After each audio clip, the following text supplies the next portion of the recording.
What's going on? It's your boy Sermon, the sermonsdomain.com. Fetty Wap is here finally with his debut album, the self-titled debut album.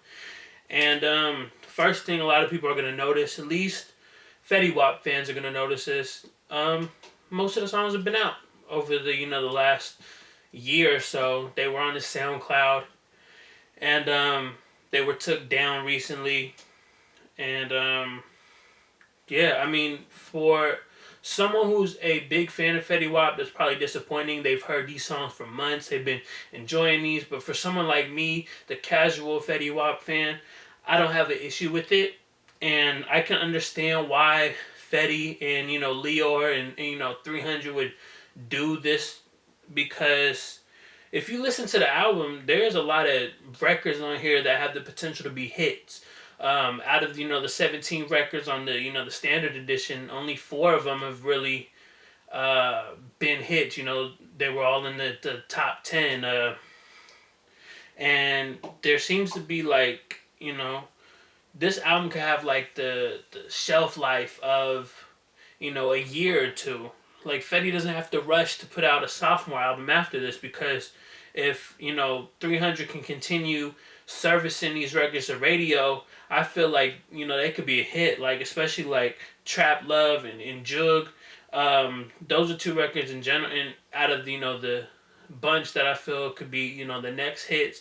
But Fetty could keep going for months and months, and that's what I like about the album. It's a really good album, because I wasn't a Fetty fan before. I guess Trap Queen is kind of like a guilty pleasure. It grew on me over time, and now that I listen to a full album, I can understand why people like him. And he does have a good sound. It's unique. Kind of brings like trap to the mainstream, I guess, in a way. And yeah, I mean, and another thing that I liked about it too was that he doesn't use any big guest features. There's no Drake, even though Drake was on the remix of My Way. There's no, none of these big names. It's Monty and M80. Those are the sole guest features. Monty is on 7 songs. Like, he's really trying to brand his 1738. That brand, and really push Monty to be next. And I like it because he doesn't need the guest features. He's proven that he's a star without a cosign. He had a Drake cosign, and that really didn't do much for him. That remix kind of came and went. Everybody's still rocking out to the original. They're rocking out to 679. They're rocking out to RGF Island, and Fetty just doesn't need it. And I like that he didn't rely on it to sell records. It's really good. But I will say this, M80, I didn't really like him on Rock My Chain. His lyrics, man, they came off as like, if you're like reading out of a how to rap handbook, that's how he felt, because they were so generic. They didn't really, he didn't really stand out. And for having, a guest feature on a pretty big major label debut, like, wouldn't you want to like stand out, like really push yourself to stand out like Monty does, on several occasions, because he's on 7 records. If you're on 7 records and you can't manage to deliver some good verses out of that, then there's no reason to be rapping. But he has no issue doing that. While M80, he had 1 record, and I don't feel like he added anything to it. It was very generic, like rap that we've heard a lot. Couple Bands is another disappointing record. It felt like an unpolished concept to me.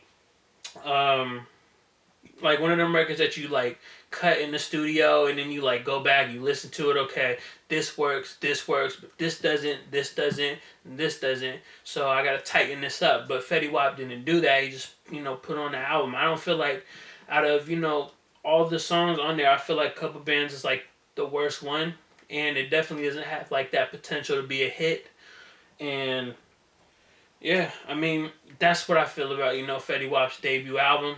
It's good, but it's not without its faults, and I can understand why his diehard fans would be disappointed. But I can understand also he's trying they're trying to appeal to the people that didn't catch these records, and hopefully put some of these records on the radio, hopefully get them onto the Billboard charts, and we shall see, if this direction hurt him or if it doesn't, have any effect at all when, the first week numbers come out. We'll see who's supporting Fetty, past the singles. And those are my thoughts on Fetty Wap's album. One last thing though I want to throw in, a drinking game, man. Listen to the album. Every time you hear 1738, take a shot. I'm joking. Don't really do that. You would probably be dead before, track 5 or something like that. But that was one of the things that I was laughing at because I noticed that was like a trend throughout the whole thing. And I mean, I get it, but, it was just a trend that came out. It's kind of like when J-Rock was doing that, in his Breakfast Club interview. I was trying to count like how many times I heard 1738. But let me know your thoughts on Fetty Wap's debut album in the comment section.